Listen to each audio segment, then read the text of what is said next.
Hey there, welcome to the online edition of CMIS422.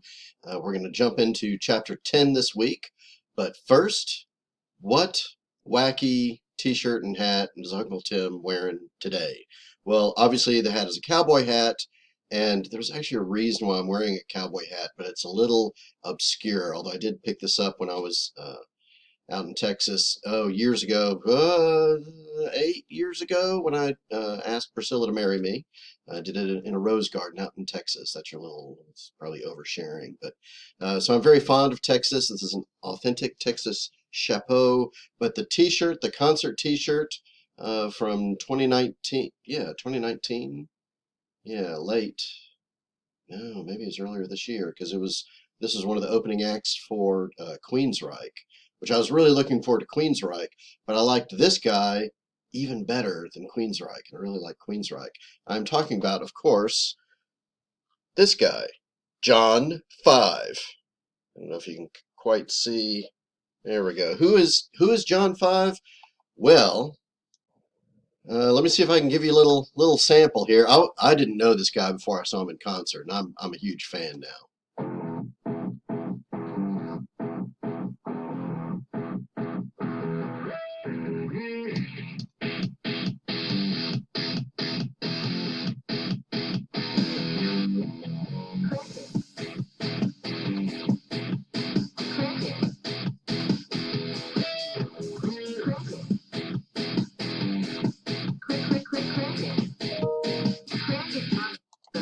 Oh, whoops.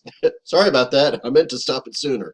We'll try to edit that out later. But yeah, we're adults here. Who's this guy? John Five is his stage name that Marilyn Manson gave him this name when he took over for Zim Zum, whoever that is, for guitars from Marilyn Manson. This guy has played with uh, everybody. Um, he's been the guitarist for Marilyn Manson, for Rob Zombie.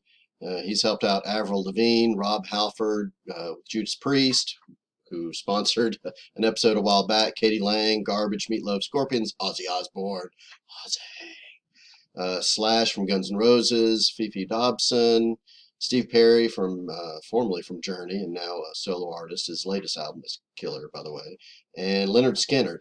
The Leonard Skinner thing sounds weird, except in some online interviews with John Five. What's crazy? I mean, he's a virtuoso guitar player of any genre, any style, but his favorite is actually country, because what inspired him to play guitar was watching the 70s era country comedy music special every week called Hee Haw. Now, you guys are probably too young to remember Hee Haw, but it was yeah, it was, look it up on the YouTubes or something if you want a taste of hee haw. But that's why I'm honoring John Five with the cowboy hat. I get it. He would get it. Now you're an insider. Alrighty, back to 422 and chapter 10. If you're wondering why in the heck we're talking about SDLC again, because I'm assuming you've had this before in other classes, probably 3, 4, maybe 5 other classes we've talked about SDLC. Part of the reason is repetition is teaching, and we really want to embed a high level of comfort with the whole SDLC process with all of our CMIS graduates. Uh, but especially in this chapter, I want you to start kind of connecting the dots about why every step in the SDLC is so much more important for cybersecurity. And hopefully that'll be clear in the follow-on videos. This is just the introductory video. I'll show you the web links for the content videos, but just some heads up for you guys. Homework number 2, which I believe is just test out assignment, is due, today. If you haven't done it yet, just go ahead and do it. Just go ahead and do it. Don't stress about some of these assignment dates. Just go ahead and do it as soon as you can. If you haven't done it yet, deliverable 4 is a biggie. This is the practice exam for the Test Out Security Pro certification. So I don't care what you score, what your score is on the practice exam. You've got to take the exam, otherwise there's a 10% penalty for not doing. So just do it, this is the best way to prepare for taking the exam, is to take the practice exam. That tells you which areas you know. Don't waste any more time studying those areas, and which areas, which domains of study that you need to go back and look at again. It's really going to help you out. Homework number 7 will be April 20th. I haven't posted that yet. I will very soon. April 20th is also the date for that we're going to do in-class exam review for the exam, our third exam on April 22nd. Here's what I'm thinking around the exam review. Based on the almost total lack of feedback you guys gave me in Microsoft Teams in terms of interest with a live synchronous class via Zoom, I'm not prepared at this time to kind of switch back and get everybody together all at the same time. Everybody seems to be doing okay watching the videos offline on your own time. I'm trying to make this as convenient as possible for you. But just to try this out, what I'm proposing, and I would appreciate some feedback from you guys, either Microsoft Teams or shoot me an email or text or something, what you think of this idea. I'm proposing on April 20th at whenever our class meets. Was it noon? I think it was noon. At noon, we'll meet live on Zoom. I can publish a Zoom link on Blackboard. Everybody will connect to that if you're able to connect, and we'll review for the exam together. Maybe do a Kahoot game together online. I think that would work. Even if everybody's remote, we can still play Kahoot together and try to answer your questions and just get you as ready as I possibly can for the third exam. I am not planning on recording that one. I know you want me to, but my thought process is this. If I say, oh, I'm going to record the review session, then nobody will attend and everybody will just watch it afterwards, and it's just be a waste of people's time. It's not an effective use of everybody's time. So I want to make this a live performance only, if you will.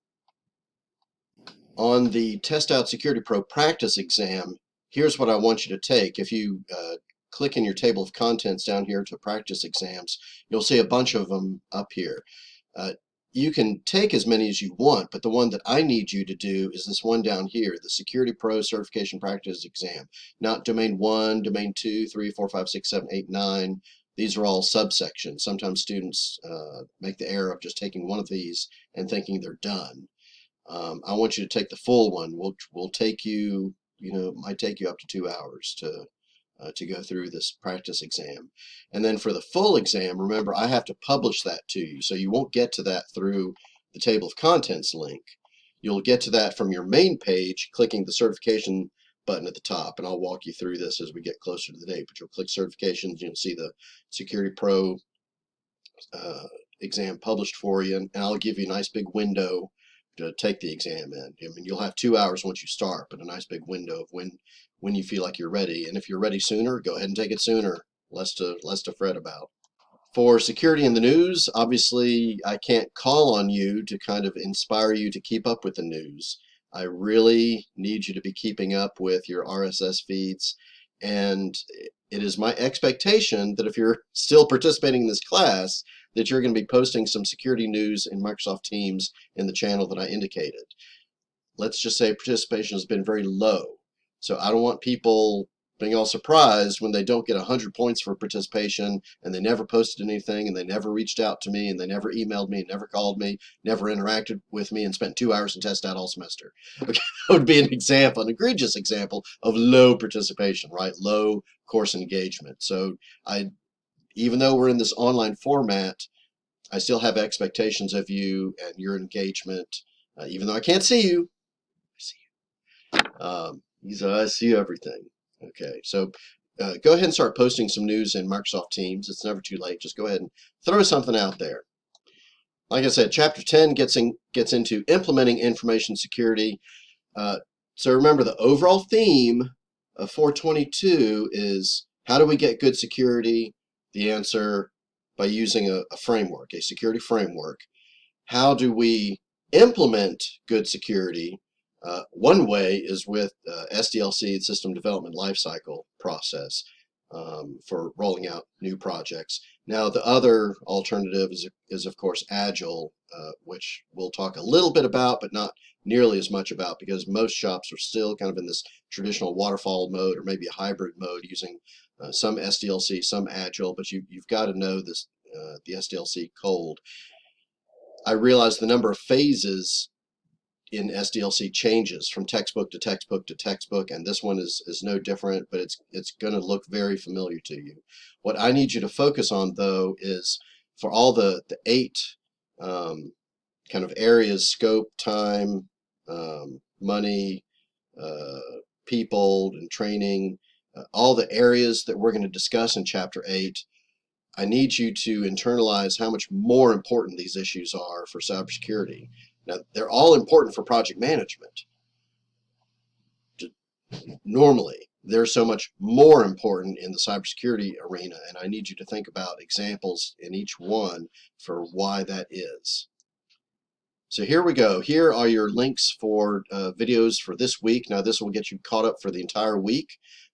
This is all I'm going to post for this week. So you've got part 1 is this link, part 2 is right here, and they were recorded in different times, different dates. So this one backtracks a few minutes. There's some overlap here. Don't laugh at how my facial hairstyle keeps changing from video to video. These are reruns I'm showing you. However, SDLC hasn't changed, right? It just hasn't changed. The world has changed. SDLC hasn't changed. So in these rerun videos, if I talk about a due date for something, obviously that's from a past semester. So your assignment for the week is to keep up. Just keep up. I know the situation is getting, it's going to get worse before it gets better. And I'm very sensitive to the fact that some of you are struggling with some very real-world issues, and information security pales in comparison. However, if you're still committed to getting through this class, I am 110% committed to making you successful and dragging you across the finish line. Okay, we're going to get through this together. So keep up with the textbook reading, keep up with test out, especially those lab sims, and keep up with Microsoft Teams, and for gosh sakes, post something in there and let me know you're alive. Okay, I'm letting you know I'm alive. I want to know if you're alive. Okay, I love you guys. I miss you, and I hope you're doing well.